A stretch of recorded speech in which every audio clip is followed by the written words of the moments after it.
ഇടവേളയ്ക്ക് മുമ്പ് നമ്മൾ പറഞ്ഞതുപോലെ പമ്പയിലേക്ക് പോവുകയാണ് അല്ലേ? പമ്പാ നദിയിൽ ജലനിരപ്പ് 2 അടിയോളം താഴ്ന്നു. രാത്രിയിൽ പമ്പയിലും വനമേഖലയിലും മഴ പെയ്തെങ്കിലും കഴിഞ്ഞ ദിവസങ്ങളിൽ അത്ര ശക്തമായിരുന്നില്ല. പമ്പയിലെ ജലനിരപ്പ് കുറയുന്നത് പടിഞ്ഞാറൻ മേഖലകളിൽ വെള്ളപ്പൊക്ക ഭീഷണി ഒഴിവാക്കും. വിവരങ്ങളുമായി സുധീഷ് ഗോപാൽ ഒപ്പം ചേരുകയാണ്. സുധീഷ്, വലിയ ആശ്വാസത്തിന്റെ വാർത്തയാണ്. പമ്പയിൽ ജലനിരപ്പ് കുറയുന്നു, അത് ആശ്വാസമാണ്. കാരണം ആ പിന്നിൽ കാണുന്ന പടിക്കെട്ടുകൾ അത് പമ്പയിലേതാണ് എന്ന് മനസ്സിലാക്കുന്നു. അങ്ങനെയെങ്കിൽ നന്നായി കുറഞ്ഞിട്ടുണ്ട്. അത് വലിയ ആശ്വാസമാകുന്നുണ്ടോ?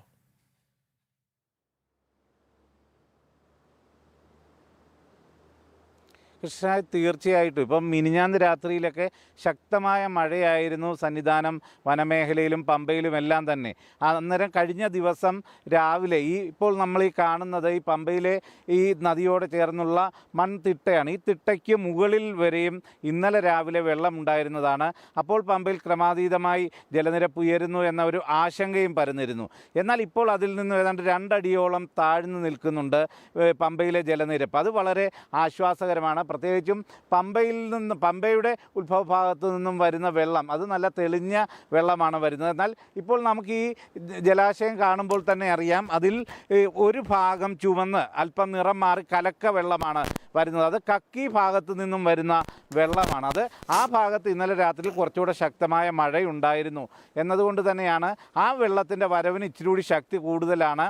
ഇത് രണ്ടും കൂടി ഇവിടെ ഈ പമ്പ ഭാഗത്ത് വെച്ചാണ് സംഗമിച്ച് ഒരുമിച്ച് പോകുന്നത്. അപ്പോൾ ഈ കക്കി ഭാഗത്തു നിന്നും വരുന്ന വെള്ളം അല്പം കൂടി ശക്തമാണ്. എങ്കിൽ പോലും ഇവിടെ ജലനിരപ്പ് ഇന്നലത്തേനേക്കാൾ താഴ്ന്നിരിക്കുന്നു എന്നത് ഏറെ ആശ്വാസകരമാണ് എന്നതാണ്.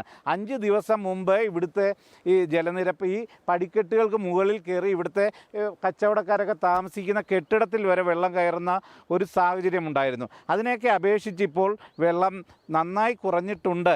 ഇന്നലെ വലിയ രീതിയിലുള്ള ഒരു ജലനിരപ്പ് ഉയരാൻ പമ്പയിൽ സാധ്യതയുണ്ട് എന്നൊക്കെ ആശങ്കപ്പെട്ടെങ്കിൽ അവിടെ ഏതാണ്ട് 2 അടിയോളം ജലനിരപ്പ് താഴ്ന്നിരിക്കുകയാണ് എന്നത് ഏറെ ആശ്വാസകരമാണ്. അത് പടിഞ്ഞാറൻ ഭാഗങ്ങളിലേക്ക് വരുമ്പോൾ, അത് പത്തനംതിട്ട മേഖലയിലെ റാന്നി, ആറന്മുള, ചെങ്ങന്നൂർ അടക്കമുള്ള ഭാഗങ്ങളിലേക്ക് വരുമ്പോൾ ജലനിരപ്പ് ഇനി ഉയരാനുള്ള സാധ്യത കുറയ്ക്കും എന്ന ഒരു ആശ്വാസകരമായ അവസ്ഥയാണ് പമ്പയിൽ നിന്ന് നമുക്കിപ്പോൾ റിപ്പോർട്ട് ചെയ്യാൻ സാധിക്കുന്നത്. ഇന്നലെ മഴ പെയ്തിരുന്നു. വനമേഖലയിലും സന്നിധാനത്തും പമ്പയിലുമൊക്കെ മഴ പെയ്തിരുന്നെങ്കിൽ പോലും അത് കഴിഞ്ഞ ദിവസങ്ങളെയൊക്കെ അപേക്ഷിച്ച് വളരെ ദുർബലമായ മഴയായിരുന്നു എന്നതും ആശ്വാസകരമാണ്. എന്നാൽ ഈ കക്കി ഭാഗത്തു നിന്നുള്ള കലക്കവെള്ളം വരുന്നു എന്നത് അല്പം ആശങ്കയുണ്ടാക്കുന്നതാണ്. അത് മറ്റ് ഭാഗങ്ങളിൽ നിന്ന് വരുന്നതിനേക്കാൾ അല്പം കൂടി ശക്തമായിട്ടുള്ള ഒരു ഒഴുക്ക് കാണാം എന്നത് ആണ്. എന്നാൽ പോലും ജലനിരപ്പ് കാര്യമായി ഉയരാനുള്ള സാധ്യതയില്ല എന്നത് തന്നെയാണ് വിലയിരുത്തപ്പെടുന്നത്. അല്പം മുമ്പ് വരെ ഇവിടെ ഉണ്ടായിരുന്ന കച്ചവടക്കാരും ഒക്കെ ഉണ്ടായിരുന്നു. അവരും പറഞ്ഞത് പ്രതീക്ഷിച്ച പോലുള്ള ഒരു ജലനിരപ്പ് ഉയരുന്ന ഒരു സാഹചര്യം പമ്പയിലില്ല എന്നത് തന്നെയാണ്. അത് കുട്ടനാട് വരെയും വളരെ ആശ്വാസം പകരുന്ന ഒരു വാർത്തയാണ് എന്നതാണ് നമുക്ക് മനസ്സിലാക്കാൻ കഴിയുന്നത്. കാരണം ഇവിടെ നിന്നും പടിഞ്ഞാറേക്ക് ഒഴുകുന്ന വെള്ളം ആദ്യം പത്തനംതിട്ട ഭാഗങ്ങളിലും അത് കഴിഞ്ഞാൽ ചെങ്ങന്നൂർ, അപ്പർ കുട്ടനാട് മേഖലയിലേക്കുമാണ് എത്തിച്ചേരുന്നത്. അവിടേക്കുള്ള ജലത്തിൻ്റെ വരവ്, കിഴക്കൻ വെള്ളത്തിൻ്റെ വരവ് പമ്പയിൽ നിന്നുള്ളത് കാര്യമായി വർദ്ധിക്കുന്നില്ല എന്ന ഒരു സാഹചര്യം തന്നെ നിലനിൽക്കുന്നു.